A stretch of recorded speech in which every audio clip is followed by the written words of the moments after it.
जय श्री कृष्णा भाइयों और बहनों, आप सभी का मेरे चैनल में बहुत बहुत स्वागत है।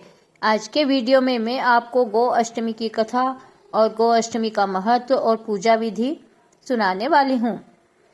कार्तिक शुक्ल पक्ष अष्टमी तिथि को गो अष्टमी के रूप में मनाया जाता है। इस दिन भगवान श्री कृष्ण ने गोचारण लीला आरंभ की थी। इस दिन बछड़े सहित गाय का पूजन करने का विधान है। इस दिन प्रातः काल उठकर नित्य कर्म से निवृत्त होकर स्नान करना चाहिए। प्रातः काल ही गोवों और उनके बछड़ों को भी स्नान कराया जाता है। गौ माता के अंगों में मेहंदी, रोली, हल्दी आदि के थापे लगाए जाते हैं। गायों को सजाया जाता है। प्रातः काल ही धूप, दीप, पुष्प, अक्षत, रोली, गुड़, जलेबी, वस्त्र और जल से गौ माता की पूजा करना चाहिए और आरती उतारना चाहिए। पूजन के बाद गो ग्रास निकाला जाता है। गौ माता की परिक्रमा करना चाहिए। परिक्रमा के बाद गायों को घास खिलाना चाहिए और उनके साथ कुछ दूर घूमने जाना चाहिए।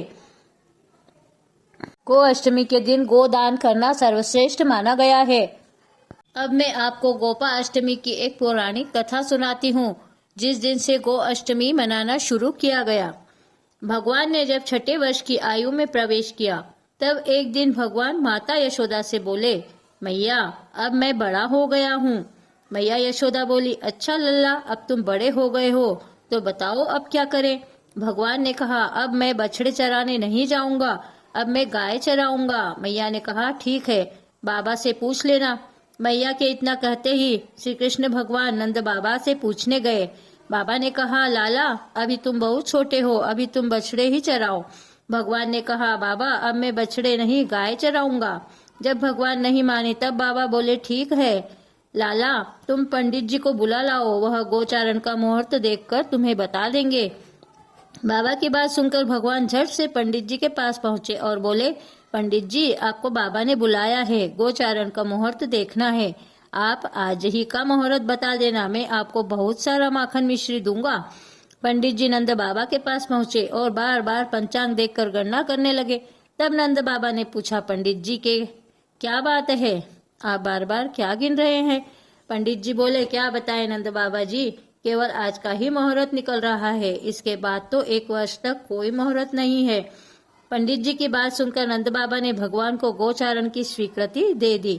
भगवान जो समय कोई कार्य करे वही शुभ मुहूर्त बन जाता है। उसी दिन भगवान ने गोचारण आरंभ किया और वह शुभ तिथि थी कार्तिक मास के शुक्ल पक्ष की अष्टमी। भगवान के गोचारण आरंभ करने के कारण यह तिथि गो अष्टमी कहलाई। जब भगवान गोचारण के लिए जाने लगे तो माता यशोदा ने अपने लल्ला के श्रृंगार किया और जैसे ही पैरों में जूतियां पहनाने लगी तो लल्ला ने मना कर दिया और बोले, मैया यदि मेरी गोवें जूतियां नहीं पहनती हैं तो मैं कैसे पहन सकता हूँ। यदि पहना सकती हो तो उन सबको भी जूतियां पहना दो। और भगवान जब तक वृंदावन में रहे भगवान ने कभी पैरों में जूतियां नहीं पहनी। आगे आगे गाय और उनके पीछे बांसुरी बजाते भगवान, उनके पीछे बलराम और श्री कृष्ण के यश का गान करते हुए ग्वाल गोपाल इस प्रकार से विहार करते हुए भगवान ने उस वन में प्रवेश किया। तब से भगवान की गोचारण लीला का आरंभ हुआ। जब भगवान श्री कृष्ण गायें चराते हुए वृंदावन को जाते तब उनके चरणों से वृंदावन की भूमि अत्यंत पावन हो जाती। वह वन गौओं के लिए हरी भरी घास से युक्त एवं रंग बिरंगे पुष्पों की खान बन गया था। इस तरह गोपा अष्टमी के दिन से ही भगवान श्री कृष्ण ने गोचारण प्रारंभ किया था और वह प्रतिदिन वृंदावन में जंगलों में जाते थे, अपने ग्वाल बाल सखाओं के साथ गायों को चराते थे, बांसुरी बजाते थे और तरह तरह की लीलाएं करते थे। इस तरह गो अष्टमी के दिन से ही गोपा अष्टमी का त्योहार मनाए जाने लगा।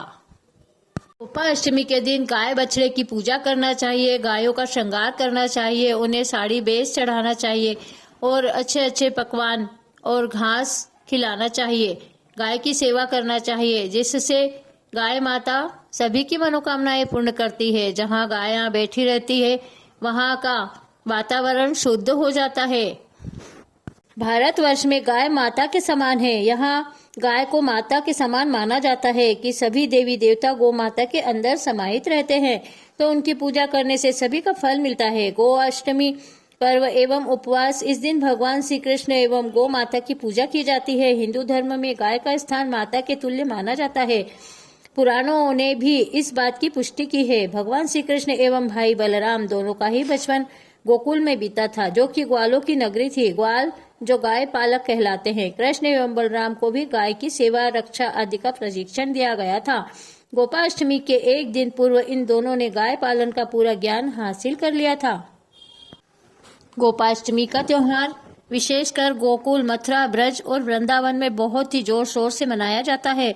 यह त्योहार अधिकतर इन्हीं क्षेत्रों में मनाया जाता है। पंचांग के मुताबिक हर साल कार्तिक मास के शुक्ल पक्ष की अष्टमी तिथि को गोअष्टमी मनाई जाती है।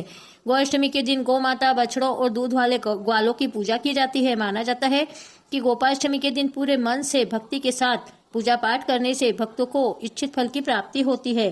पूजा पाठ के बाद शाम को व्रत कथा पढ़ी जाती है। इस तरह गोअष्टमी के दिन गायों का त्योहार मनाया जाता है। उनकी पूजा और सेवा करनी चाहिए। आपको कैसा लगा यह वीडियो? अगर पसंद आया है तो चैनल को जल्दी से सब्सक्राइब कर लीजिए, बेल आइकन को प्रेस कर दीजिए और इस वीडियो को अधिक से अधिक शेयर कीजिए। जय श्री कृष्ण, जय गौ माता की।